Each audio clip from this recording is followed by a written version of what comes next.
Hello my friends, Walter here. Welcome to another edition of Walter's Railroad Corner. I got my spectacles on. Actually this is a pair of cheap drugstore spectacles. But I use them more than I do my prescription glasses. I want to thank everybody for all the fine comments on my first edition of the Railroad Corner. Yeah, I've had some really great guesses on what this thing is. I don't remember if I showed you a good picture of it or not.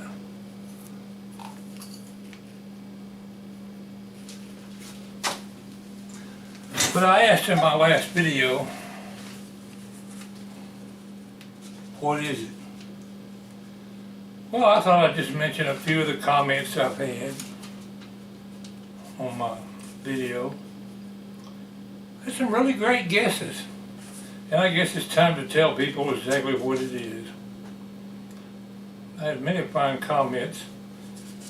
Some people guessed and some people didn't. George, the Shade Tree Fix-It Man, called it a whatchamacallit.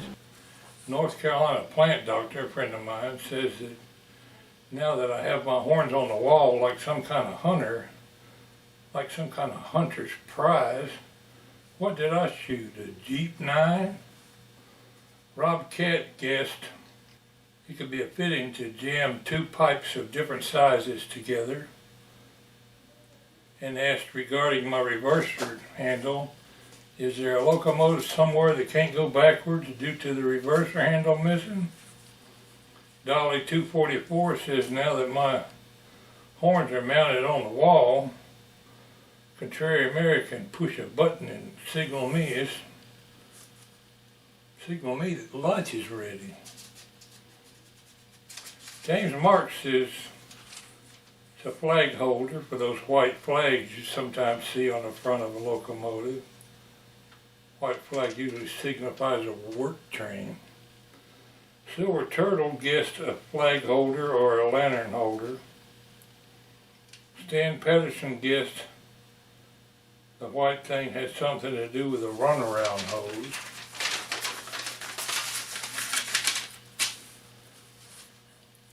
Larry D. Moore guessed it drains water off of airlines or an air brake handle. Jim Lee says cone-shaped round to it. Anyway, I appreciate all your fine comments. This little item is nothing real complicated, and I'm going to tell you now what it is.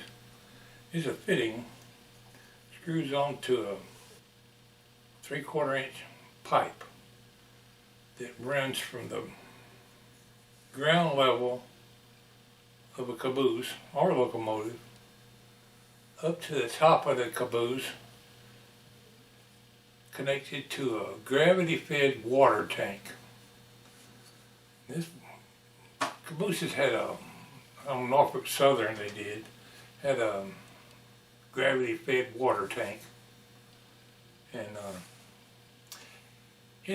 it supplied water to the little sink where you could wash your hands, and also to the micro 4 toilet. But this thing stuck on the end of that pipe, and the camp supply man, or whoever was servicing the locomotives or cabooses, had a big water hose. You just stick the hose on the end of that and turn on the water, and it supplied water to that gravity-fed tank. You'd run water in there until he comes shooting out the other side, and you'd know the water tank was full.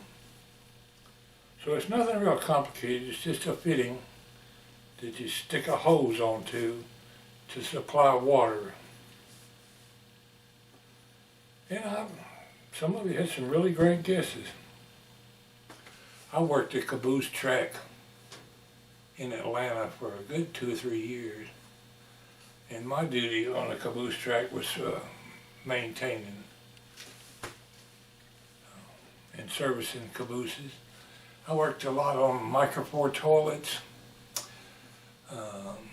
Just about anything that would go wrong with a caboose, we had to service them and get them ready for the next time they were put on a train going down the road. I worked on coal stoves, checked all the air lines and air hoses, anything you needed to do, replace broken windows, door handles, door knobs, any kind of fitting you had. I probably brought this home in my pocket one day.